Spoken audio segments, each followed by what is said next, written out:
Hey, thanks for checking out our site, visiting with us for the Covenant Spotlight interview today. We're really excited. Our first issue is on the streets. It's available online through our website, and so go check it out. Also, give us your feedback. We want to know, how did you find out about the magazine? Is it available at your church? Did you pick it up at the grocery store, or at a hotel, or a hospital? Give us your feedback. Get involved and ask your pastor how you guys could be involved. And send us your info through cspotlight.com. Check us out on Facebook, Twitter, and Instagram. And we're so excited again that you're joining us today. We have a special guest, a good friend of mine that we've met I don't know, 3-4 years ago. His name is Eric Wowoh. He's a special friend to us and to this area. I'm so excited that you guys get to see a snapshot into how he came to Lafayette, what he's doing across the world to make an impact on lives of thousands, but not only across the big water, but here in Lafayette, he's changing hearts and lives. So I want to introduce to you my good friend Eric Wowoh. Thank you, Danny. Man, great to see you again. It's been a while. It has been. Yeah, 3 years. I can't believe time has come and gone so quickly. Yep, yeah. You haven't changed a bit. Well, you can't change when you're working for Jesus and trying to do the right thing. You know, you can't just change easily. But it's great to be here today. I appreciate you being here, taking time. Tell us, a lot of our viewers have maybe never met you, so give us a snapshot into your world. I know you can't tell by he doesn't have a Cajun accent.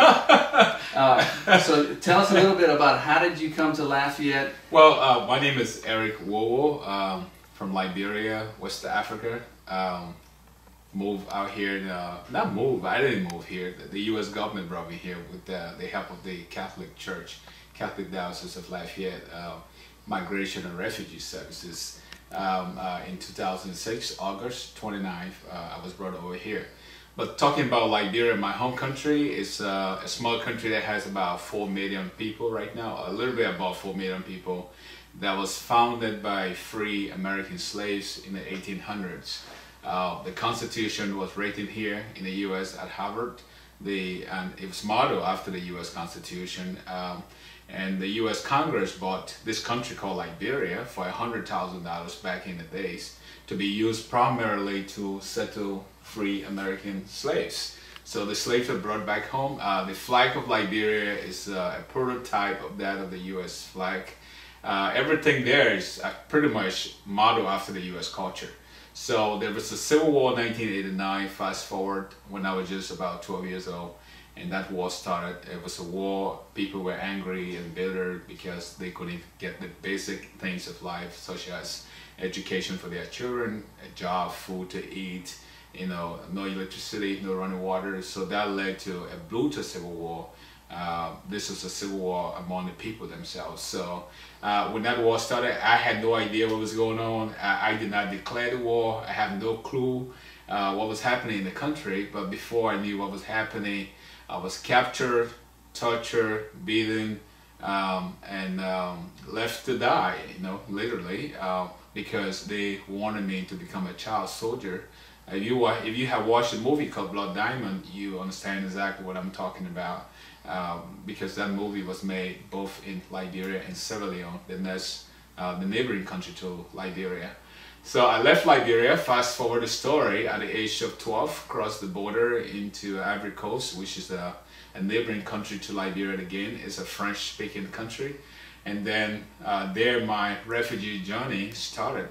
And from that year, 1991, until through 2006, I lived in different refugee camps, over a dozen of those refugee camps throughout West Africa, until eventually in 2006, the U.S. government showed up in the refugee camp that I was in Nigeria, and then they brought me over here as a refugee to Lafayette, Louisiana. I didn't know I was coming to Lafayette. It's a great place, but I didn't know, because on the form, what they wrote L.A., capital L.A., and to me that was Los Angeles. I didn't know that Louisiana was called L.A. as well. But it's great to be here, and I got here. The moment I got here, everything changed. My world changed.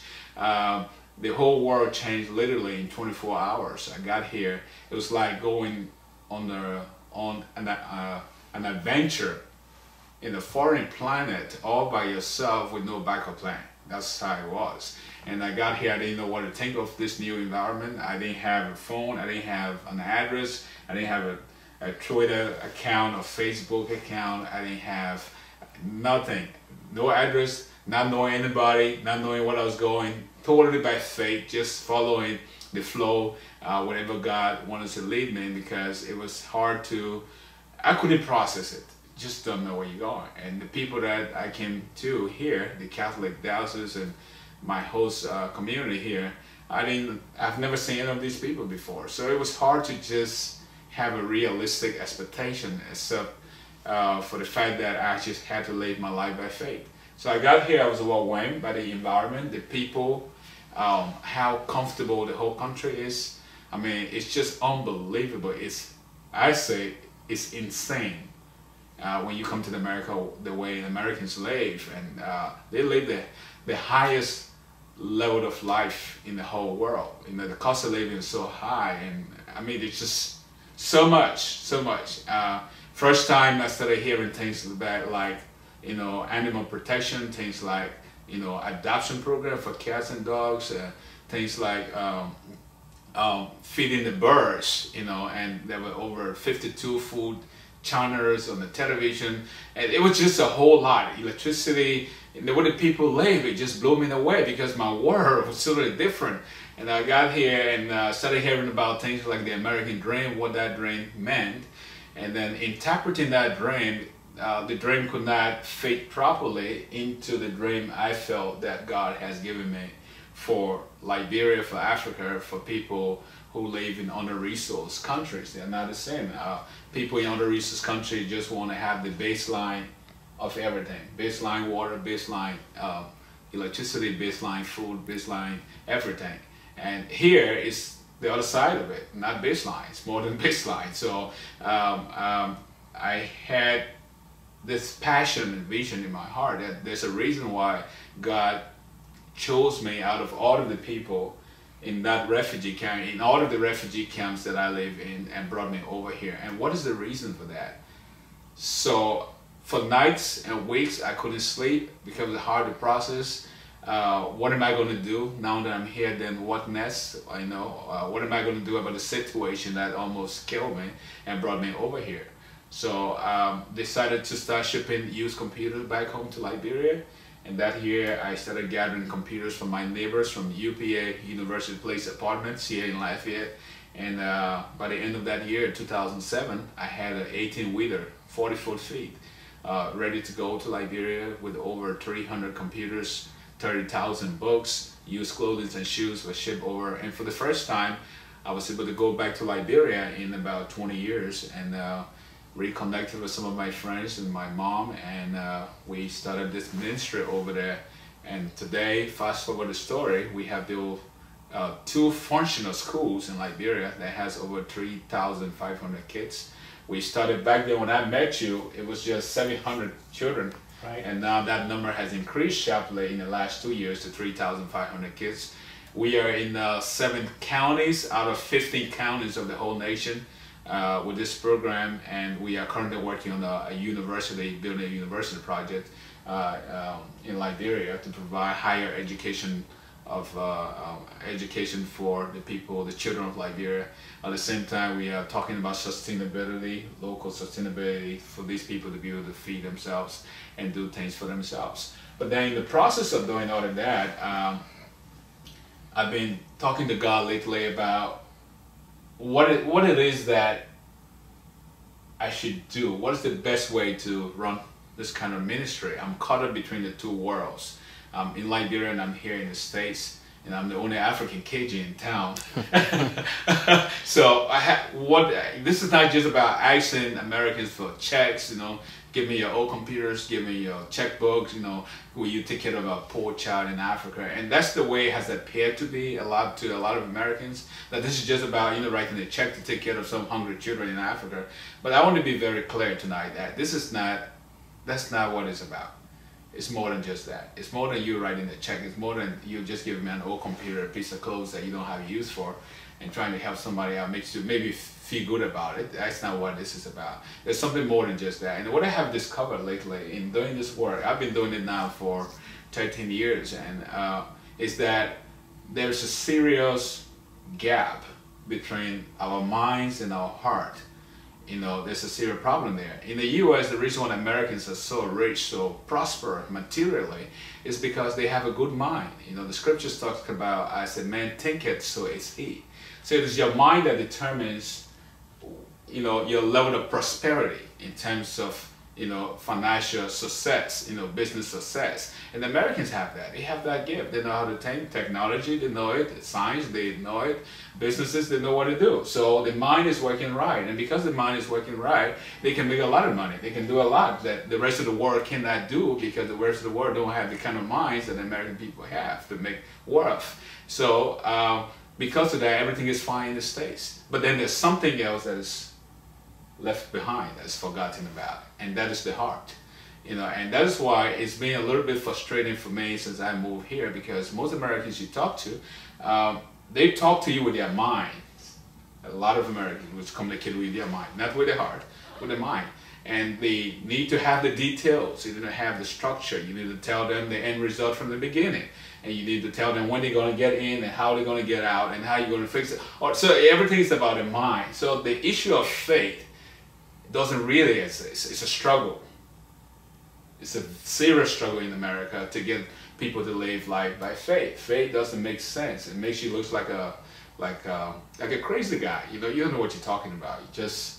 You have no clue. You know, and I realized that when I got here, and I still to today, it's still a struggle for me to tell people, yes, you can change the world. They tell you, no, I can't change the world. And how am I going to change the world? I don't have $1 million. Well, you don't need $1 million. That's why you need faith to change the world. You know, you're not going to change the world with $1 million. So that is a serious problem on the part of the Americans. And then talking about Africa and the rest of the world, the reason why people struggle, they have no food, no electricity, no running water, is because they don't have the kind of minds that the Americans have. So they are not educated enough. They don't have schools, they don't have, you know, universities for them to go to school and become educated. So materially, they are poor. But then on the other hand, on the other side, on the flip side of that, they have something that the Americans do not have, and that is the heart. Okay? These people, no matter the level of poverty, maybe you find a lady with 10 kids, no husband, children not in school, no food to eat, no place to sleep, but she still got a smile on her face. In the worst places of the world, still able to smile, still have a heart, still believe that something good is going to come out of that situation for her. So she got a heart to bring about change, a heart to help her neighbors, a heart, you know, to, you know, see God move in her life, you know. So, and that heart is not here. But then her problem is that she doesn't have the mind to articulate or put down a piece of paper to write a business proposal, or undertake a project, or talk about it on TV, or go on the internet. She doesn't have that information. So it's going to take the Americans to help her with the information they have. It's going to take her heart and share it with the Americans so that the world can change. So in that way, I decided that I wanted to be a bridge. So we need to build a bridge between the needy and the privileged, because there's a gap. It's broken. And then you need a bridge between our hearts and our minds so that we can communicate effectively. Now this is the deal. You can do all the planning you want to plan in your mind, but it's going to take the heart to execute those plans. And you can love somebody with your mind. You love people with your heart. You can't love a woman with your mind. It doesn't make sense if you say, well, I can't understand this relationship. I can't understand. You don't have to understand it. If you love it, it's come from your heart. It's not going to come from your. It's never going to make sense. So taking care of poor kids and building orphanage home and giving people hope, you don't have to understand it, because it's not for you to understand. You're never going to be able to understand that, because it has to do with the heart, not your mind. And that is why there's so much struggle. And when the heart is broken, then you have serious problems. And since I moved to America, I have noticed that, you know, Here in the States, there's no more community. A sense of community is gone. there's no more sense of community. Now, the success of the American society is determined by the individual strength, the individual success. You know, it's not no more about a community. And that is why you can get married without asking me for a penny to support your wedding. You can do whatever you want to do without needing my support. You don't need me to, you don't have to talk to me. You just go ahead and do what you want to do. And that's why we all live a lonely life in our individual homes. You want to know that many people. Some people want to know 5 people in the whole city. Some people know, and God gave you 7 billion people, but you want to know 5 out of 7 billion. You know, and that's because of what we have reduced. The heart is gone. There's no more sense of community, and you can only build a sense of community when you have a heart for other people. So that is a serious problem. And then on the other hand, in Liberia and Africa, we still have community. And that is why I get involved in building schools, and the parents are able to come to the school and talk to us. We go to church together, we get to sit together and we talk together. If you have a problem, I get to share in your problem. We get to sit and talk about it, find a solution to that problem. So across the bridge, we got to go both ways. So now, today, part of my mission here is to share that message with most Americans and give them an opportunity to get involved. And getting involved means making sacrifices. And you cannot make a sacrifice except your heart is connected to the issues.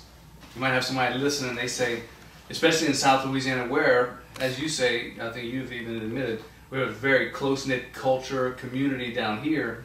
What would you say to that person? I don't know if you're speaking to that one that says, hey, Eric, man, we take care of our own. We have a lot of people. I give to my church. We have a benevolence fund. We do have missionaries that we support. What do you say to them? Because I'm getting encouraged looking at what's happening here in Acadiana and the surrounding area, especially South Louisiana. There's pastors of like faith that are coming together and saying, like you're saying, we need to come together in unity and share the love of Christ and reach beyond us four and no more, these 4 walls. So things are moving, things are changing, and I believe the Holy Spirit is moving on people to want something more, to watch you and hear your story and say, okay, well, Eric, how do I do that? How do I connect my head and my heart? How do I just, is it just, again, getting back to, do I just give? Do I just donate? When's your shipment going out? Do you need a hand? What does that look like as an encouragement to just a church-going person, or even a pastor that's listening? Well, you see, to have a heart, you have to stop thinking about yourself a little bit. You know, to have that heart, you need to, like Jesus, you know, he went to the cross and died for us with his heart, not with his mind.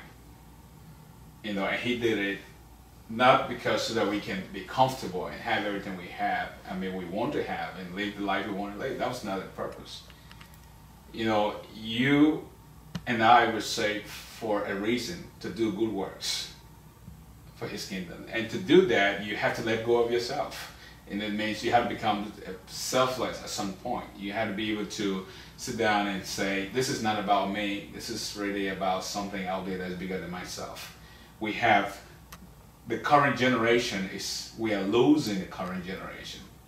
And the handwriting is all over on the wall that we're going to lose the next one. And so we take the real steps, serious steps in making sure that we get involved. Not just talk about the issues, but practically get involved with the issue. Get on the phone and find out. So we've lost the past generation, we're losing this generation, we're going to lose the next one. Not just in Liberia, but even right here in the States. A lot of young people are no longer motivated to do anything. They're too scared to death. They're not stepping up. And the reason why they're not stepping up is because the parents, the older people, are retiring too quickly and withdrawing out of society and taking the back seat. So that is becoming a problem. So in order to bridge that gap, I have to serve as a bridge by reaching out to other people. If you hear something like this and you say, well, I want to do something, then don't delay, just do it. Go ahead and do it with your heart. Do not expect appreciation. Do not expect somebody to say, oh, thank you for what you did, God bless you. What did now let me just say this. It's just like your body, okay? It's not we tend to wash our face, brush our teeth, comb out our hair in the morning, look good on the outside, but those things are not as important as some of the things that keep us alive that we don't even take care of. We don't pay attention to those things. Like number one, your kidney. You don't see your kidney, but without a kidney, you're not going to live for a day. You can live with a rotten teeth, you know, your head not brushed, it doesn't matter, you're still going to live your life. But when you lose your kidney, it's gone. When you lose your heart, it's gone. There's nothing you can do about it. But how much attention do we pay to those things? We don't pay much attention. We're very busy trying to take care of everything else to look good, and we forget the real thing. So my thing is, you have to forget about yourself. Sometimes we get discouraged because we don't get the recognition we expect to get in church, or we get a recognition we expect to get in the society for the things we want to do. We want people to be able to appreciate us for what we do. And once that is not happening, then we withdraw. We get upset, we get angry, you know, we get bitter, and we withdraw. We're not going to do it anymore. Or I did it before and the guy did not appreciate it, so I'm not going to do it again. Well, if Jesus had looked at us that way, then he wouldn't have died on the cross, period. So you just got to do it. And like me, I still live like a refugee today. Came back about 12 days ago from Africa. I was gone for 6 months and just came back. And right now I don't have a house, I don't have a car, I have nothing to my name. And it's been 8 years since I came here. You know, and the reason for that is that sometimes people ask me, Eric, how are you going to continue to live this way? I'm like, well, it's hard because I don't have too many people helping. So I just got to keep pushing that way. But if I start listening to people and that tells me, well, you know, you deserve better than you already have, and you know, people need to appreciate you for what you do, then sooner or later I'm going to start thinking more of myself than of the mission that God has placed before me. So you got to get yourself out of the way. Like you said, I don't know too many people have grown up. You just kind of give up when it gets hard. Right. You know, and you're right. It's not enough to do nothing. I think there's a song that says that it's time for us to do something, and it takes us, because the next generation is learning from us. Right. You know. You cannot accomplish much with your life if you don't understand your personal story. That is the start. You know, you got to know who you are, and if you know who you are, then you're gonna know where you came from and how you got to where you at and where you are headed to. And without that personal story, which is a story that you did not write, I didn't write my story. I never chose to be born in Africa or choose the color of my skin. My parents, you know, lived in refugee camps for more than a decade and a half, coming to life here as a refugee. I never chose any of those things, you know, but it was God who wrote that story, and he handed it over to me to share the story. And if I'm looking for joy and happiness and a sense of fulfillment in life, I must embrace that story and be proud of it, no matter how terrible it might seem to be, or you know, horrible it might sound in the ears of people, or painful it might be, to cherish that story. So my story was not something I wrote. I never wrote a story. I don't think I would have taken a pen to write my own story that says that I will spend 14 years in a refugee camp and coming here with no connection whatsoever. I was never born in a Christian home, and my parents, when they were Christian as well, we had in Liberia, the major religion there is African religion, which is voodoo and juju and stuff like that. So when I left from Liberia as a child, there was nothing I could do. You know, came out of Liberia with a broken arm, left to die in the refugee camp, and I was really angry against God. I didn't even know who that God was, and many of us in the camp, you know, and you can understand that, because if God is so loving and so caring, why would he sit wherever he is and allow such a destruction to take place, you know, in the lives of innocent children and women all over the world, and he just sit there and does nothing about it? You know, and that's the point. And we didn't have food to eat, no water to drink, no place to go, no security. The government was gone, family gone, everything broken. I mean, everything was in total destruction. And we got on the run. Run into where? You don't know. You just running. You don't even know what you are running into. And that went on for a while until I arrived in Nigeria. I mean, in Guinea Republic. And in that refugee camp, we were over 100,000 refugees in one camp. And we were given tents to live in. And one morning, a pastor was preaching the gospel just around, it was around Christmas. And I was lying there in my tent very early in the morning, and he started asking questions like, Do you know how you got here in this refugee camp? What did you do that saved your life to be here today? And that got my attention. It was around 4 o'clock in the morning, going towards 5 to 6 in the morning. And normally these radical for Jesus, like I call them, will come out around that time for 3 hours and just preaching. There was no audience, no congregation. It was not a coffee, breakfast, or whatever meeting, you know, to discuss the Bible. It was not something like a campers crusade. It was not, you know, let's grab a coffee. And it was nothing like that. Nothing like that. You know, it was not a community Bible study. You know, and they would just preach for whoever is listening. And that morning, he got my attention, and he started to preach. And he said, God has saved many of your lives from the civil war in your country, and he brought you over here for a reason. And I believe that he brought you to prepare you so that you can return home one day, as Nehemiah did in the Bible, to help rebuild the fallen walls of your nations. But he's not going to do that in your life until you realize that he's the God of your life, and he saved you for this reason. And that day I was convinced, and he said, if you believe in what I have said, I want you to close your eyes, and I will pray the sinless prayer for you, and God is going to take you to places that you have never imagined possible. And that was back in 1991. And I closed my eyes, said the sinner's prayer in my tent. I never saw that man's face, never came out of my tent to see who he was. And fast forward, 2014 today, I'm sitting right here in Lafayette, Louisiana, traveling internationally, building schools for kids, over 3,000 of them, and building more schools and meeting a lot of people, taking mission teams back and forth to Liberia every year. Now I'm just beginning to understand what he said, what he meant when he said, God wants to use you, as Nehemiah did in the Bible, to rebuild the fallen walls of your nation.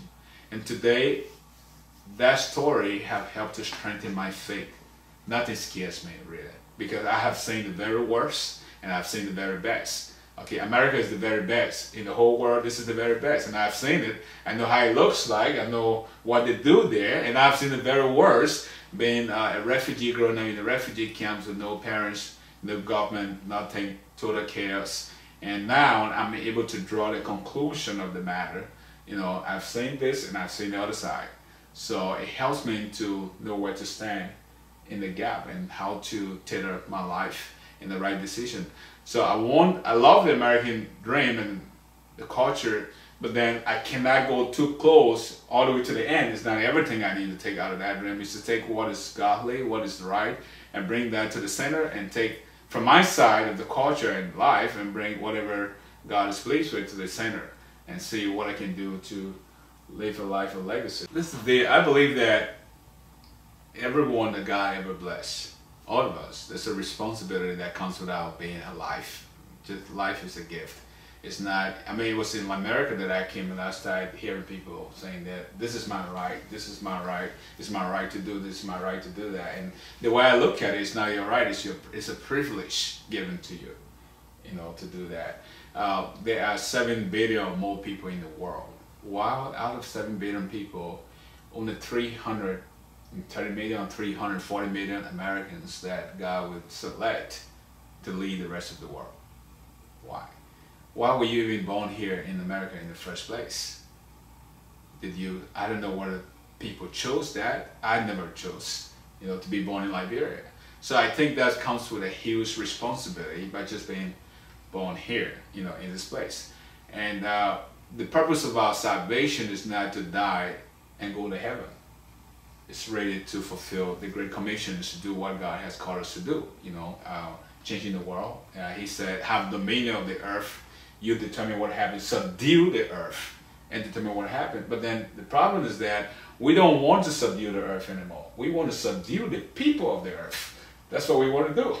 We want to control the people, not the earth, you know, and this is what is going on all over the world. That's why the civil war in Liberia, war in Syria, here in the States, everybody, is because we want to subdue people, not the earth. So, in my idea, my thinking is that we need to sit down and just think about what is the purpose of all of this.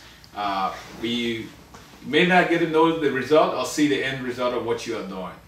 This is the point, and this will be my last point on this issue, and that is there's something called history and there's something called legacy. They are not the same. And sometimes we confuse the both. A history is something that you do, and the day you die, everything dies with you on that day. And sometimes people can argue about whether it actually happened, whether you did it or not. And some people can say, it never even happened. So they can argue about it, and after a while, everybody's going to forget about that history.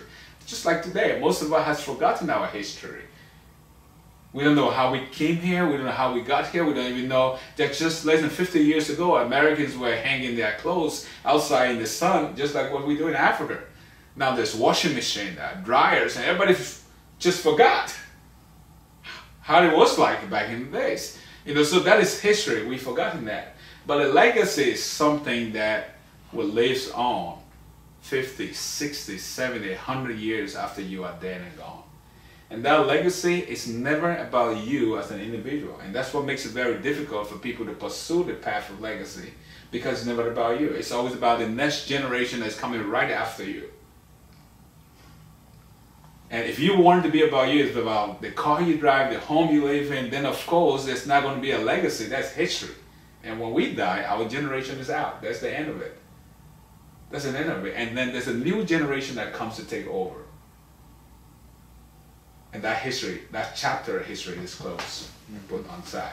So right now, we are giving people the opportunity to leave behind a legacy, not history. And to do that, you have to focus more on the next generation. Who's going to continue with the work that you are doing today, the day you leave the world? Who's going to continue with the vision that God has given us? That's incredible. That's incredible, Eric, man. I'm telling you, I think I hope y'all are getting this as you're watching this.